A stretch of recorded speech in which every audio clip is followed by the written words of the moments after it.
So over here, let me just go ahead and bring in the artistic text tool. And let me just go ahead and type intuitive, let's say for example, and let me just go ahead and bold it. So if I were to actually go ahead and resize, you can see that it does not pixelate. That is because the text itself is a vector graphics. So if you want to go ahead and then use it like vector graphics, like if you want to grab out the points and make let's say for example specific modification, you can simply go ahead and right click right here, and then what you can do is go ahead and choose convert to curves.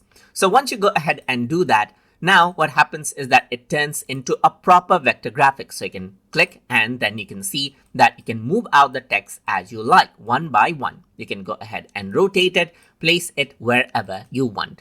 Apart from that, what you can also do now is you can actually go around onto the pen tool, and then you can go ahead and modify it out as you like as well. So let's just go around over here onto the selection, and you can see that just like with any other vector graphics, you can go ahead and modify it out by choosing the point right here. So you can go around over here just like this. You can go around, hold Alt to go ahead and then bring in handles as well and modify out the text as you like.